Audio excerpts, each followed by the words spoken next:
I'm Moneyman Lalo. This is On Paper Sports, and tomorrow on America's birthday, July 4th, we have Abdullah Mason versus Albert Bell in Cleveland, Ohio. It is for Abdullah Mason's 135-pound WBO title. And on the undercard of this fight, we have Tiger Johnson and Shoo Shoo Carrington as well, making appearances defending their titles. With this being primarily a top-ranked card, it is going to be streaming on DAZN, but it's also on the cable channel TNT. If you guys have cable still, TNT will be airing this. All right, now let's get into the fight between Abdullah Mason and Albert Bell here. Abdullah Mason, 22 years old, 20-0 with 17 knockouts. He's 5'9", 74-inch reach. He is a southpaw. That'll come into play in the game plan.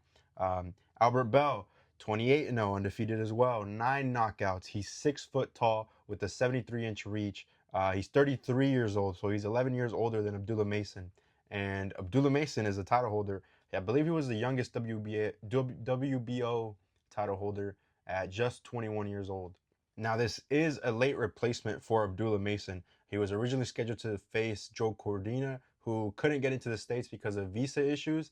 And Albert Bell was supposed to fight Andy Cruz on July 18th on the Diego Pacheco undercard. But now Andy Cruz is left with no opponent, and Albert Bell is fighting Abdullah Mason. And Andy Cruz now has no opponent for July 18th. So we'll see who they replace Albert Bell with on that fight. Now, Albert Bell is not a bad fighter. He is ranked 6th in WBO rankings. He is a good fit for Abdullah Mason, considering the age, experience, the record, the hungriness from Albert Bell. He's a smart fighter that uses a busy jab in his fights. I will say he does not have the defense needed, in my opinion, to withstand Abdullah Mason for 12 rounds. His footwork is not the best. If Mason can cut off the ring against him, he'll have an easy night fighting Albert Bell. He's pretty good ring IQ, being able to move on the back foot. And he's overall a slick defensive fighter. But he does have the height advantage over Abdullah Mason. From 6 foot to 5'9", you're talking about 3 inches of height here. But the reach advantage is Abdullah Mason's at 1 inch longer, by 74 for Abdullah and then 73 for Albert Bell. But now, who is Mason? What does he bring to the table in this fight? He does have fast hands, stupid fast hands. The power punches come from both hands. He got knockout powered on both hands. Speed and power plus heart. We've seen Abdullah Mason get dropped before, and he got back up. He finished that fight. He won by a KO, I believe, on that fight. So he has heart. He's hungry for the win, for the championships. At 22 years old, he already has a title. And Abdullah Mason has better ring IQ than Albert Bell, in my opinion.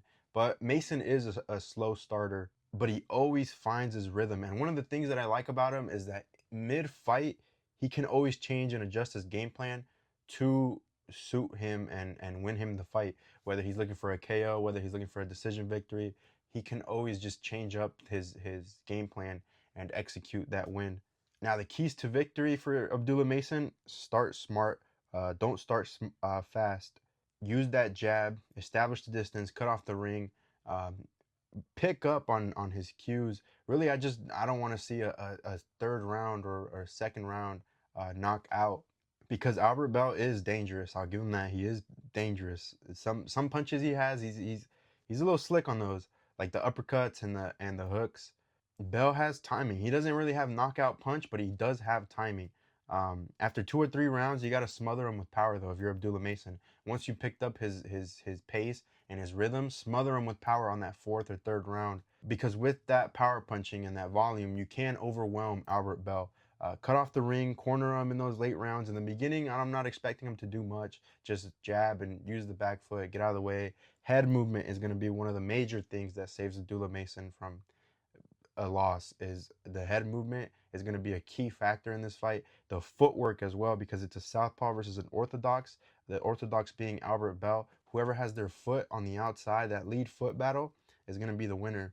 So maybe Abdullah Mason gets dropped again because of those lead foots. Like I said, if Bell can step on Mason's foot and then punch him and kind of knock him off balance, we might see Abdullah Mason hit the canvas again. So the battle of the lead foots is going to be one that they have to win. You have to win the fight before the fight. You know what I mean? Just look at the lead foots, and whoever has it on the outside is always going to be at an advantage to actually move out of the way, maneuver your punches and kind of slap and slide, because the one on the inside is going to be clashing with your leg and your knee the whole time. So you don't want to be that guy with the foot on the inside. You want to be the guy with the foot on the outside. Now, if you're Albert Bell, start slow, but not too slow. Have Mason chase you and counterpunch his punches. Make him regret chasing you. And like I said, with your foot on the outside, you can do all these sorts of angles. If he's been working on that. Supposedly Albert Bell hurt Abdullah Mason in sparring, so they're already kind of comfortable with each other in the ring. But sparring is not the fight. Benavidez even said that with Zurdo. They've sparred before, and he said sparring is not the same thing as a fight, and he proved it at the fight. Fifth round knockout. Now for this fight, I'm not expecting a fifth round knockout. I am expecting though a seventh round knockout coming from Abdullah Mason.